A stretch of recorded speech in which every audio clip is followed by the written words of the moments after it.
Atëherë, përfaqësues të medjave, mirë dita dhe mirë se keni ardhur. Ne ishim në takimin me ushtruesin e detyrës dhe të subjekteve politike me diskutu mbledhjen dhe konstituimin e kuvendit, i cili duhet ndodhë me 6.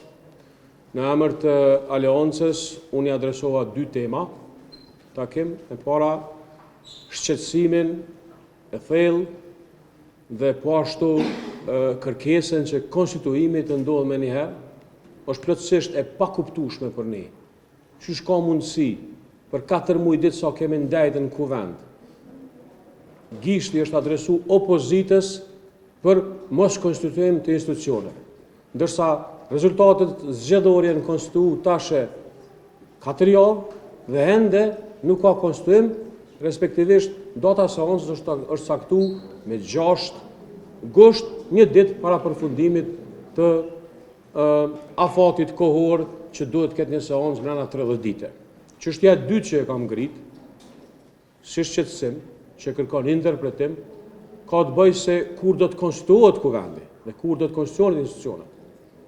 Kuvendi i Kosovës nuk duhet të bëjë lojna dhe ta shtyjë konstituimin e vet më larg se me datën 7 gusht.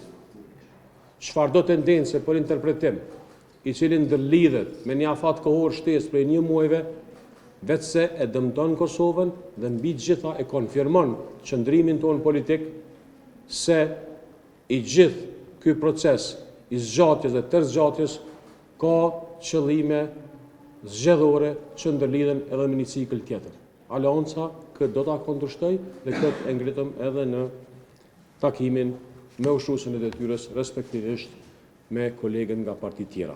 Ju falenderit, a keni ndonjë pyetje? Po, do të thajë vendosja nuk po e merr parasysh gjashtë kërkesat e juaja. Edhe zona në Kosovë la hapur të mundësi.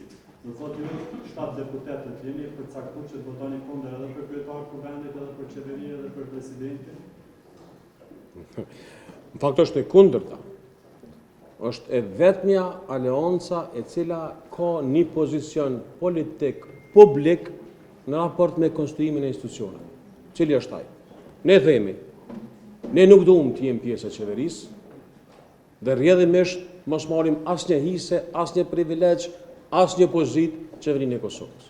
Mirë, po ne njohim një situatë tepër të rrezikshme të Kosovës të përfundimit të cikleve zgjedhore, prej një cikli në një cikël.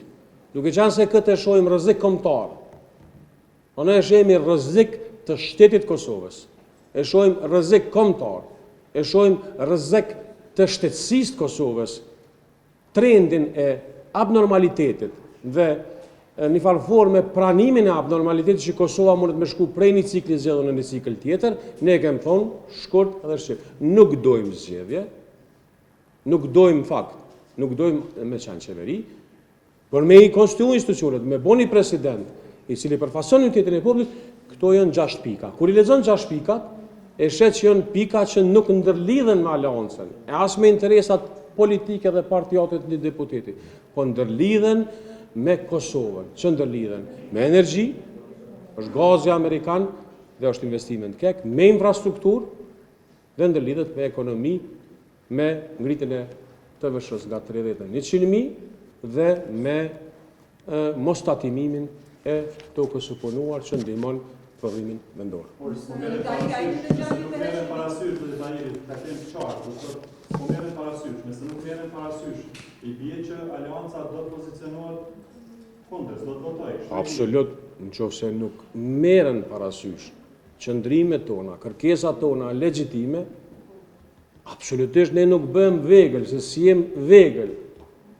Ne tash u bëm parti e respektueme.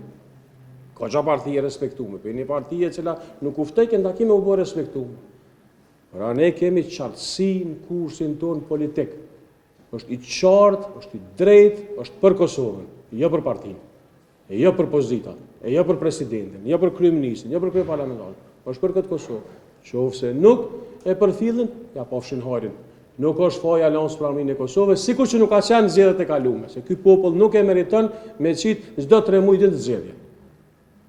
Dhe por me ai që don me qit çdo 3 muaj zgjedhje, Ai ka veç një qëllim, me nejnë funksion zyrës së kryeministrit, me qenë kryeministrën detyrë, pa mbikëqyrje parlamentare, pa mbikëqyrje legislative dhe pa dhënë përgjegjësi për obligimet ndërkombëtare që i ka.